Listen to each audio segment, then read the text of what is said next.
여러분, 찬양 중에 새 노래로 부르자, 랄라라, 이 찬양 아시나요? 새 노래는 어떤 의미일까요? 새로운 노래면 새 노래일까요? 오늘 요한계시록 14장을 통해서 하나님 나라에서 울려 퍼지는 새 노래가 어떤 것인가를 우리가 함께 살펴보겠습니다.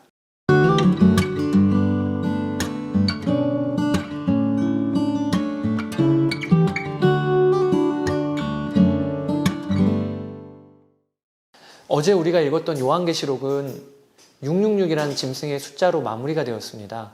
사람들은 이 짐승의 표를 이마와 오른손에 받았다고 했죠. 어떤 사람이 짐승의 표를 이마와 오른손에 받았다는 것은요, 자신의 삶이 짐승의 영향력 안에 있다는 말입니다. 그러니까 성경에서 말하는 짐승의 표는 그 핵심이요, 어떤 행위와 연결되는 게 아닙니다. 짐승의 표를 받았다는 것은 어떤 상태인가와 연결되어져 있는 겁니다. 그 마음의 중심과 행동이 적그리스도적인 세상 권력에 의해 지배당하고 있다면 그는 이미 짐승의 표를 받은 자입니다. 이것은 베리칩을 받느냐 아니냐의 문제가 아닙니다. 내가 지금 돈에, 음란에, 권력에 혈안이 되어 있다. 이것을 쥐어잡고 나의 왕국을 세우려는 세상 풍조에 나도 휩쓸려 살고 있다. 만약 그렇다면 그 사람은 이미 짐승의 표를 받은 자의 삶을 살고 있는 것입니다. 이 짐승의 표와 대조되는 것이 요한계시록 7장에 하나님이 그의 종들의 이마에 주시는 하나님의 인입니다. 여러분, 이것도 외적으로 드러나는 어떤 표식은 아닙니다. 이마에 도장이 찍혔다는 것은 그의 삶을 주관하는 통치권이 누구에게 있는가를 드러내는 것이죠. 내가 마음의 중심과 행동이 하나님의 통치 아래에 있다. 내 삶이 그분의 영향력 아래에 있다. 그러면 그것이 이마에 하나님의 도장을 받은 자의 삶인 것입니다. 오늘 요한계시록 14장은 이마에 하나님의 도장을 받은 자의 결과와 이마나 손에 짐승의 표를 받은 자의 결과가 극명하게 갈립니다. 하나님의 도장을 받은 자들은 하나님 나라에서 새 노래를 부를 것입니다. 반대로 짐승과 그를 추종하는 세력들은 영원한 멸망에 이르게 될 것입니다. 요한계시록 14장을요, 몇 가지로 나누자면 1절에서 5절 14만 4천이 부르는 노래, 또 6절에서 13절 새 천사가 전한 구속과 심판의 메시지, 그리고 14절에서 20절 두 종류의 마지막 추수로 오늘 나누어 살펴보겠습니다. 먼저 요한은 1절에 환상 가운데 시온산에 서 있는 어린 양과 14만 4천 명의 사람들을 봅니다. 어린 양은 물론 예수 그리스도이시죠. 그리고 14만 4천 명은 하나님 나라의 승리한 성도와 교회를 상징합니다. 본문은 14만 4천 명에 대해 구체적으로 묘사해요. 우선 그들은 정결함과 거룩함을 지킨 사람들입니다. 또한 그들은 어린 양이 가는 곳이면 어디든지 따라다니는 사람들입니다. 또한 그들은 구원의 첫 열매입니다. 즉 그들만 구원받은 것이 아니라 그들을 통해 다른 이들도 구원받게 인도한 자들이라는 것이죠. 그들의 입에서는 거짓말을 찾을 수가 없고 그들에게는 흠잡을 데가 없습니다. 이상이 어린 양 예수 그리스도와 온전히 연합한 하늘의 교회, 성도들의 모습입니다. 여기까지 우리가 읽어도 다 이해가 되지요. 그런데 여러분, 저는 이 14만 4천 명에 대한 묘사 중에 여러분과 함께 가장 눈여겨보고 싶은 것이 있습니다. 그것이 14만 4천 명이 노래하고 있다는 것입니다. 보좌와 내 생물과 장로들 앞에서, 즉 하나님 나라에서 그들이 새 노래를 부르고 있어요. 어떤 노래인지 그 가사는 우리에게는 아직 비밀입니다. 왜냐하면 땅에서 구원을 받은 14만 4천 명 밖에는 아무도 그 노래를 배울 수 없기 때문이라고 기록되어 있어요. 이 새 노래는 참 재밌는 것이 반주하고 지휘자가 바로 하나님 그분이라는 것입니다. 2절에 보면 나는 많은 물이 흐르는 소리와도 같고 큰 천둥 소리와도 같은 음성이 하늘에서 울려 나오는 것을 들었습니다. 여기 많은 물 흐르는 소리와도 같고 큰 천둥 소리와도 같은 음성은 바로 위엄과 권위를 가지신 하나님의 음성입니다.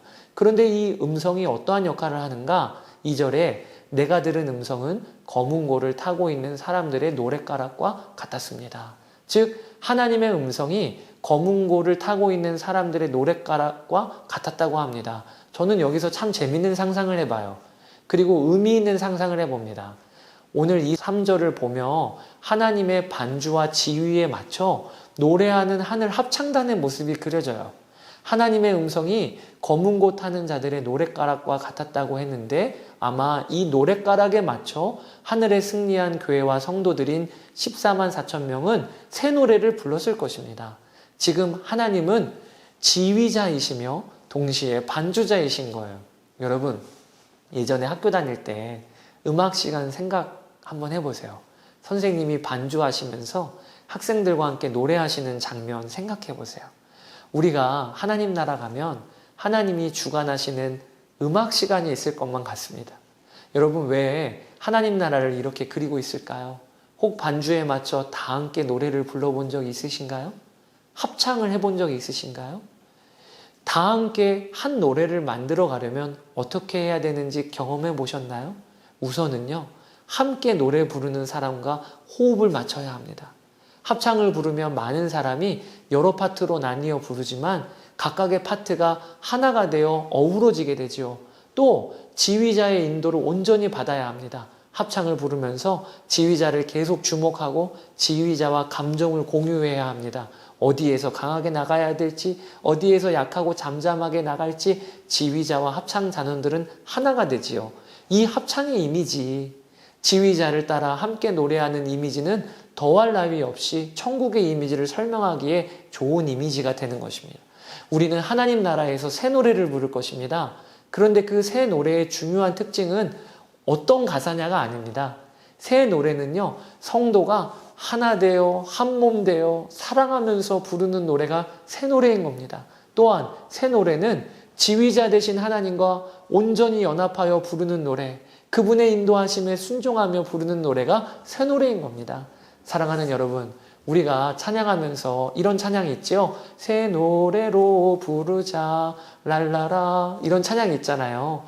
요한계시록 14장을 읽었다면 이제부터 바로 알아야 합니다. 새 노래는 뉴 버전 곡이 새 노래가 아니고요. 새 노래는 하나님 안에서 성도가 하나 되고 하나님께 순종하는 삶으로 부르는 노래가 새 노래입니다. 이제 새 천사가 전한 구속과 심판의 메시지를 살펴보겠습니다. 14만 4천 명이 노래한 후에 요한은 새 천사가 전하는 메시지를 듣습니다. 첫 번째 천사는 전 세계가 들어야 할 영원한 복음을 가지고 있습니다. 그는 하나님을 두려워하고 그분께 영광을 돌려라, 모든 것을 창조하신 분께 경배하라고 외칩니다. 왜냐하면 하나님의 심판의 때가 다가왔기 때문입니다. 여러분, 영원한 복음의 결과가 무엇인지 아십니까? 그것은 모든 것을 창조하신 그분께 영광을 돌리고 경배하는 것입니다. 두 번째 천사는 바벨론이 무너졌다는 소식을 전합니다. 그러면서 그는 바벨론에 대하여 설명합니다. 바벨론은 자기 음행으로 빚은 포도주를 모든 민족에게 마시게 한 도시다. 왜 바벨론이라고 하는 도시가 무너졌다는 소식을 갑자기 전할까요? 우리는 요한계시록의 큰 주제 하나에 다다랐습니다. 그것은 바벨론의 멸망이라는 주제입니다. 바벨론은 BC 586년에 남유다를 무너뜨리고 예루살렘과 성전을 파괴한 나라입니다.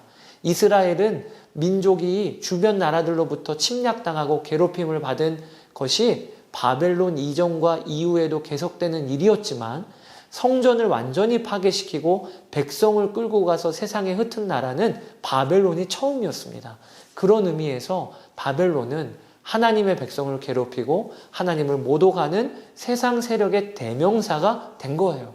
바벨론 이전과 이후에 일어난 제국들, 하나님의 백성을 괴롭히고 핍박하는 제국들은 이 바벨론이라고 하는 이 나라의 범주 안에 있다고 우리가 볼 수 있는 겁니다. 세 번째 천사는 짐승과 짐승의 표를 받은 사람들에게 심판의 메시지를 전합니다. 그들이 받을 심판은 하나님의 진노의 잔에 담긴 진노의 포도주를 마시는 것입니다. 그런데 그 포도주는 물을 섞지 않은 포도주라고 되어 있어요.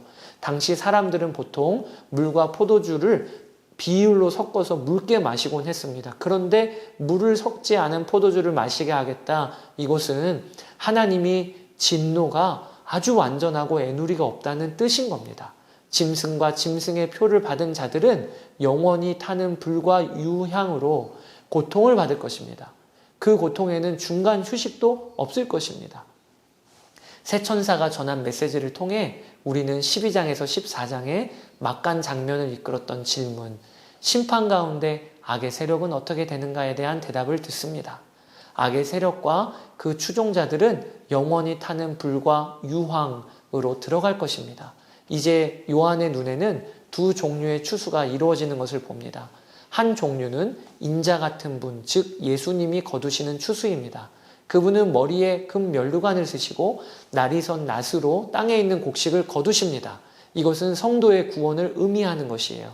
이 땅에 발을 딛고 살면서 하나님의 열매를 맺은 성도들은 이제 하나님 나라 곳간으로 옮겨집니다. 또 한 종류의 추수는 불신자들의 심판을 상징하는 추수입니다. 한 천사가 날이 선 낫을 들고 하늘에 있는 성전에서 나옵니다. 하늘 성전에서 나왔다고 하는 것은 이 불신자의 심판을 위한 추수, 또한 그 주체가 하늘 보좌라는 것을 의미하는 것이지요. 그와 동시에 불을 지배하는 권세를 가진 또 다른 천사가 제단에서 나옵니다. 여기 불을 지배한다는 말은 위에 불과 유황이 타는 바다와 이미지가 연결되어 있지요. 그의 구호에 맞춰서 낫을 든 천사가 수확을 시작합니다. 18절, 19절에 보면 낫을 든 천사는 땅에 있는 포도나무에서 다 익은 포도송이를 거두어 드립니다. 그리고는 그것을 포도주 만드는 술틀에 던져요. 그런데 여기 이 포도주는 그냥 포도주가 아니고요. 하나님의 진노의 큰 포도주라고 하였습니다. 즉 진노가 섞인 포도주를 만들기 위해 포도송이가 술틀로 들어가는 것입니다.